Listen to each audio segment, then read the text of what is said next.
Lost the bet. Now my husband's getting a full glam makeover. Two dark eyes stared back at Sterling from the bathroom mirror. His pupils were small, as if he were trying to look deeper than his reflection, trying to see something hidden inside himself. He stood still for a moment, strangely captivated. Slowly, almost without thinking, he raised his hand and placed his fingers against the mirror near his cheek. From the hallway, Victoria glanced into the room. "Hey, are you okay in there?" Sterling startled and quickly dropped his hand, his heart racing as though he had just been caught doing something forbidden. After 32 years of marriage, he had never found the courage to reveal this part of himself. "I was just..." The words stopped in his throat. Victoria stepped closer, studying his face carefully. Without saying anything, she reached up and gently wiped the corner of his mouth where a faint smear of color remained. "That's my favorite lipstick," she said softly. "Coral Sunset."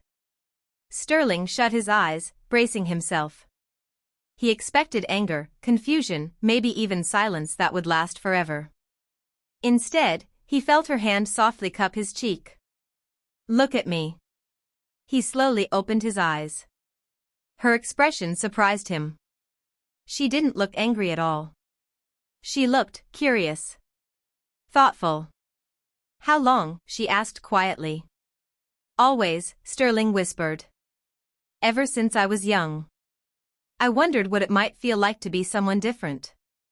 Victoria stayed silent for a moment, considering his words. Then a playful smile appeared, the same mischievous look that had made him fall in love with her decades ago. "Let's make a deal," she said. "Tomorrow we have that tennis match at the club. If you lose, you come with me to my salon." Sterling blinked. "Your salon?" "The full treatment," she said with a grin. "Hair, makeup, clothes, the whole transformation. My stylist Monique specializes in helping people explore this side of themselves." "And if I win?" Sterling asked nervously. Victoria shrugged lightly. "Then we forget this conversation ever happened." She leaned closer. "But Sterling, I've seen you play tennis. You never lose." The next morning arrived bright and clear. Sterling tightened his grip on his racket, adjusting his white tennis shorts. Across the court, Victoria bounced lightly on her feet, her navy tennis dress swaying as she warmed up. "Ready?" she called. He nodded silently. Her serve flew across the net, fast and perfect. Under normal circumstances, Sterling would have returned it effortlessly.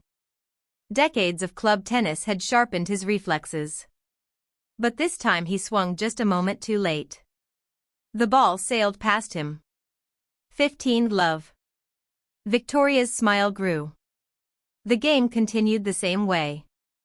Every shot Sterling could have returned, he missed by just enough to seem believable. Spectators watching nearby shook their heads in surprise. Sterling never had bad matches like this. By the time Victoria served for match point, sweat soaked his shirt, though not from effort. This was the moment. The ball arced gracefully over the net. Sterling watched it bounce. He raised his racket. And swung wide. Game, set, match. Victoria approached the net, glowing with victory. As they shook hands, she leaned closer and whispered. "I already booked the appointment. Tomorrow at 9. Sterling barely slept that night. He lay staring at the ceiling, his mind filled with equal parts excitement and fear. When Victoria's alarm rang at 7:30, he was already awake. "Shower and shave," she instructed, opening the closet. "Everything, arms, legs, chest." "I left new razors in the drawer." Under the hot water, Sterling carefully removed every bit of body hair. When he finished, his skin felt incredibly smooth, different in a way he had never experienced before. Victoria had placed clothes neatly on the bed, her jeans and a simple gray t-shirt. "Just for the drive," she explained. "The salon will take care of the rest." The salon sat quietly in an upscale shopping district, its tinted windows offering privacy. Above the door, elegant gold letters read. Transformation. Inside, a stylish woman in her 50s with perfectly styled platinum hair greeted them warmly. Victoria, darling.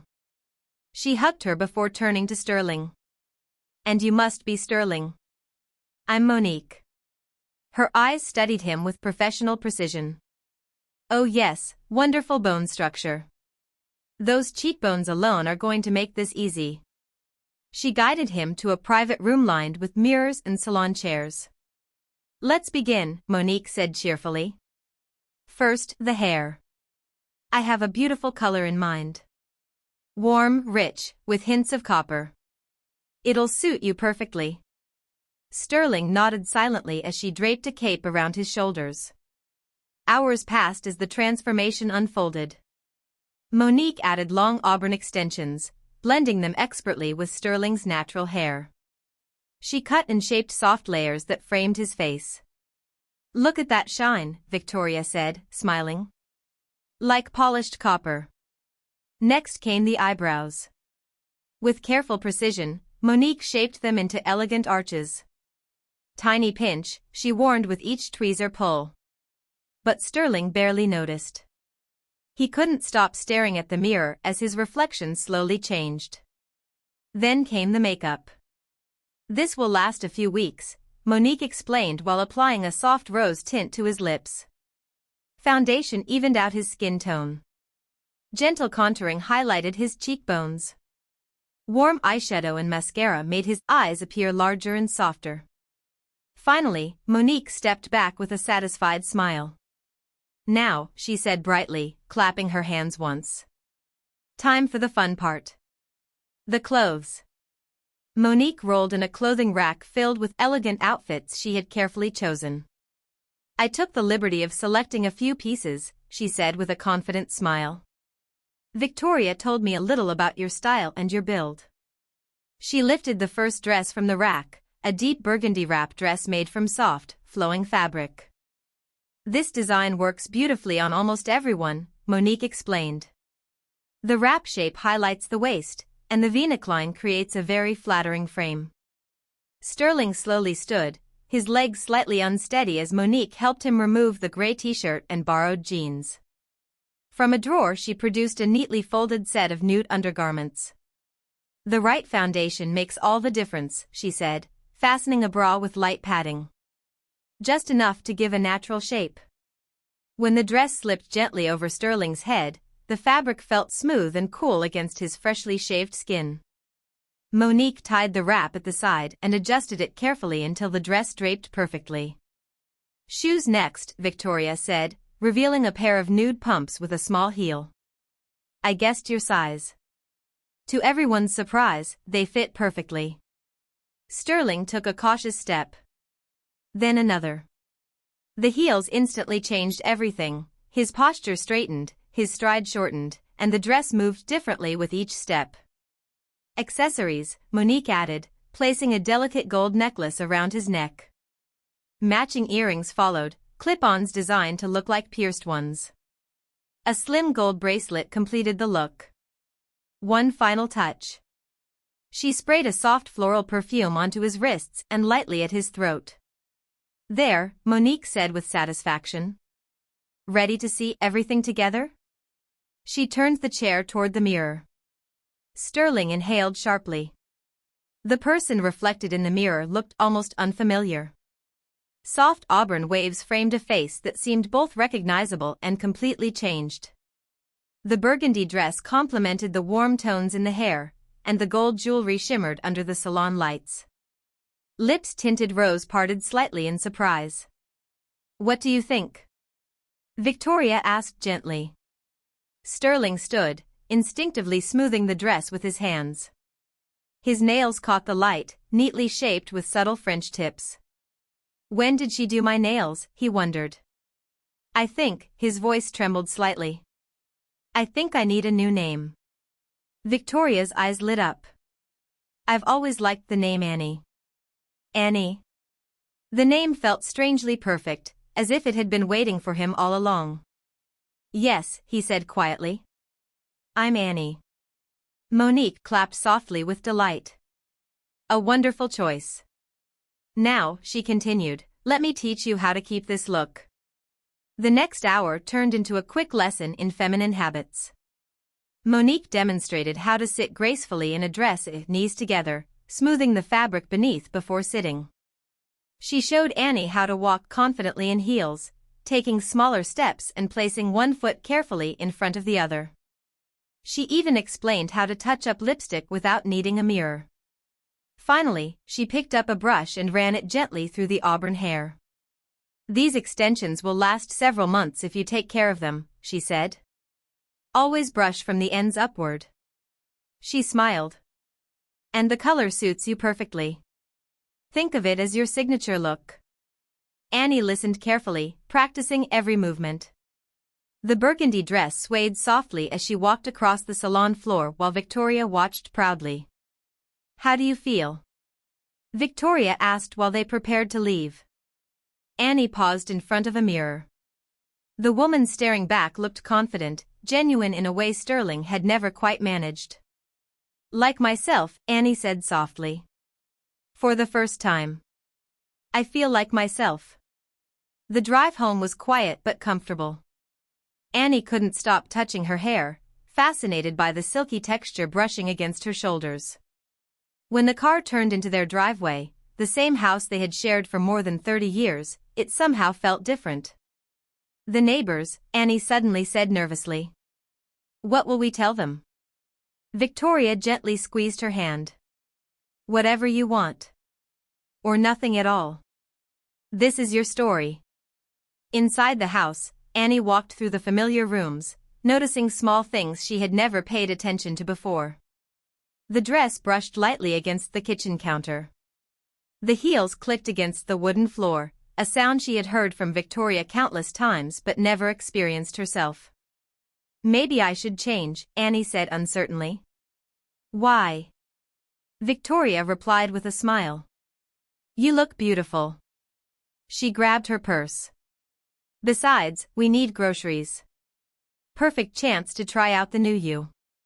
A nervous flutter filled Annie's chest. Go out like this? Victoria raised an eyebrow playfully. Like what? Like yourself? Before Annie could protest, Victoria was already heading for the door. Come on, she said. Just a small step. The grocery store was only 5 minutes away, but to Annie it felt like a journey into a completely new world. She checked her reflection in the car mirror one last time. Her lipstick was flawless. Not a single strand of hair was out of place. The auburn curls Monique had styled still held their shape perfectly, resting softly around Annie's shoulders. Ready? Victoria asked. Annie took a steady breath and nodded before stepping out of the car. The parking lot spread out in front of them. People moved about casually, pushing carts, chatting, heading toward the entrance. A woman walked past with groceries and didn't give Annie a second glance. A couple stood nearby arguing playfully over their shopping list. No one stared. No one whispered. The world simply continued. Inside the store, bright lights hummed above the aisles. Annie pushed the cart while Victoria grabbed items from the shelves, just like they had done countless times before, except this time Annie felt different. The burgundy dress swayed gently with every step, and her heels clicked softly against the tile floor. Annie? Annie Thompson? The voice made both women turn. Margaret Wheaton from the tennis club stood nearby, dressed in her usual perfectly coordinated workout outfit. I'm sorry, Margaret said, looking puzzled. You look exactly like someone I know. Victoria stepped forward smoothly. This is Annie, my cousin visiting from out of town, she said calmly. Sterling is running errands today. Margaret nodded thoughtfully. Well, the resemblance is remarkable. You could be siblings. But her attention quickly drifted toward the organic vegetables. Enjoy your visit, she said before walking away. Annie released the breath she had been holding. Victoria squeezed her arm gently. See? Not so hard. They finished shopping and returned home without another awkward moment. Back in the kitchen, Annie helped unpack the groceries. The simple routine made everything feel surprisingly normal. Sunlight streamed through the windows, catching the copper tones in her hair. Suddenly Annie spoke. "I can't go back." Victoria looked up. "I know it's only been a few hours," Annie continued quietly, "but I can't go back to being Sterling. Not even for a day." Victoria stepped forward and wrapped her in a warm embrace. "I'm not asking you to," she said softly. "I've watched you today. The way you move, the way you smile, this is who you were always meant to be." The days that followed slowly turned into weeks. With each passing day, Annie's confidence grew. Her first solo trip to the bank felt like a huge milestone. Coffee with Victoria's sister went smoothly. She accepted Annie immediately without hesitation. Soon after came a new driver's license bearing Annie's name. Her auburn hair continued to grow along with the extensions, blending naturally. Annie practiced styling it herself using rollers, carefully recreating Monique's soft waves. As the semi-permanent makeup faded, Annie learned to apply her own. She kept returning to the same rose tones that had first transformed her reflection. Her wardrobe began expanding as well. The burgundy dress remained her favorite, but soon it was joined by elegant pieces, charcoal trousers, silk blouses in jewel colors, and a classic black dress perfect for evening events. Each outfit felt like another step toward the life she had finally discovered. One morning, 3 months later, Annie spoke during breakfast. "I want to start hormone therapy." She wore a navy shift dress, with pearl earrings catching the morning light. "I found a doctor who specializes in transgender care." Victoria reached across the table and squeezed her hand. "I'll come with you." The doctor was patient and understanding. He carefully explained what changes estrogen could bring: softer skin, body fat redistribution, breast development, and emotional shifts. "This is a significant decision," he said gently. "Are you certain?" Annie thought back to that first moment in Monique's mirror, the auburn hair, the soft lipstick, the burgundy dress that felt like coming home. "I've never been more certain." The transformation happened gradually. Annie's features softened, and her cheekbones became more defined. Her body shifted subtly, her waist narrowing slightly, her hips rounding. Even the burgundy wrap dress fit differently now, adapting to her changing shape. 6 months after beginning hormones, Annie stood before the bedroom mirror wearing an emerald green cocktail dress. Tonight was the country club's annual gala. Her auburn hair, now mostly natural, fell in elegant waves down her back. "You look incredible," Victoria said from the doorway in a midnight blue gown. "Ready to face the crowd?" Annie laughed lightly while adjusting her necklace. "They're not lions," she said. "Just people who need time to adjust." The ballroom sparkled with lights and elegant decorations. Conversation slowed as Annie and Victoria entered. A wave of recognition moved through the crowd. "Head high," Victoria whispered. "You belong here." Richard Harrison, Sterling's former tennis partner, approached first with his wife. "Victoria," he said carefully. "And Annie," Victoria replied with confidence. Annie extended her hand politely. "Nice to see you again." Richard shook her hand. "You look wonderful," he admitted with a warm smile. Soon others gathered. Some were curious. A few seemed uncertain. But most were kind. Annie answered questions with grace and handled awkward comments with humor. Before long, she realized she was actually enjoying herself. Later that evening, Judge Patterson spoke to her quietly at the bar. "Sterling was a good man," he said thoughtfully. "But Annie, she's radiant." He paused. "Sometimes becoming our true selves takes extraordinary courage." Annie blinked back emotional tears. "My niece transitioned last year," the judge continued kindly. "It changed her life for the better." "Thank you," Annie said softly. As the evening ended, couples began leaving the ballroom. Annie's feet ached from dancing in heels, but it was the pleasant kind of ache that came from joy. "How do you feel?" Victoria asked while they waited for their car. Annie thought about it. 6 months earlier she had been sterling, successful but incomplete. Now she was Annie. Whole. Real.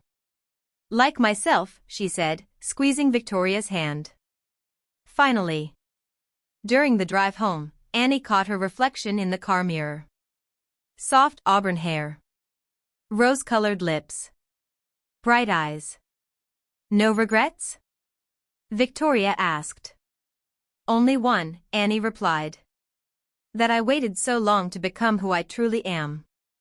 Their house appeared ahead, warm light glowing from the porch.